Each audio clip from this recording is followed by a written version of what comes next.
இடையில Amazon sale வந்துச்சு, Flipkart sale வந்துச்சு. பட் அதில நடக்கிற சேல தாண்டி அது பின்னாடி உள்ள இன்ஜினியரிங் ஆர்க்கிடெக்சர்லாம் பார்த்தீங்கன்னா, செம்ம இன்ட்ரெஸ்டிங்கா இருக்கும்.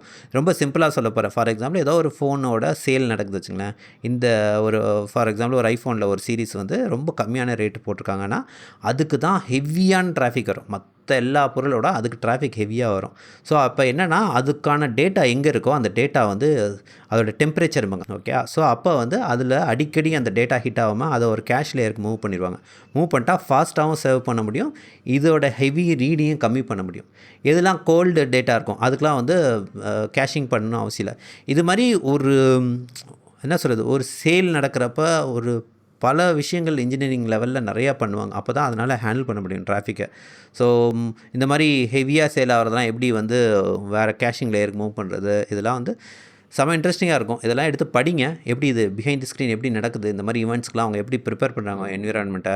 அப்புறம் ப்ரிப்பேர் பண்ணி முடிச்ச பிறகு சேல் முடிச்ச பிறகு எப்படி அத டவுன் ஸ்கேல் பண்ணிக்கிறாங்க. இதெல்லாம் படிச்சீங்கன்னா, நல்லா இன்ட்ரெஸ்டிங்கா உங்களுக்கு புரியும். ஒரு ஒரு சாஃப்ட்வேர் வந்து நம்ம பண்ற ஒரு சேல்னால இது எப்படிலாம் இம்பாக்ட் ஆயிட்டு இருக்கு, இந்த சிஸ்டம்லாம் எப்படி ஒர்க் ஆகுது. இல்ல நீங்க ஸ்போர்ட்ஸ்லயே எடுத்தீங்கன்னா, ஒரு ஃபேமஸ் பேட்ஸ்மேன் ஒருத்தர் வராரு, களத்துல இறங்குறாரு. அப்ப அது எப்படி ஸ்பைக் ஆகுது டிராஃபிக்கு. அவர் அவுட் ஆனோனே எப்படி டிராஃபிக் டவுன் ஆகுது. இத எப்படி இவங்க ஹேண்டில் பண்றாங்க. இல்ல அவர் வரப்போறாருன்னு தெரிஞ்சோனே எப்படி இவங்க வந்து மார்க்கெட் பண்றாங்க. வந்து பாருங்க இந்த வீடியோவ அப்படின்னு.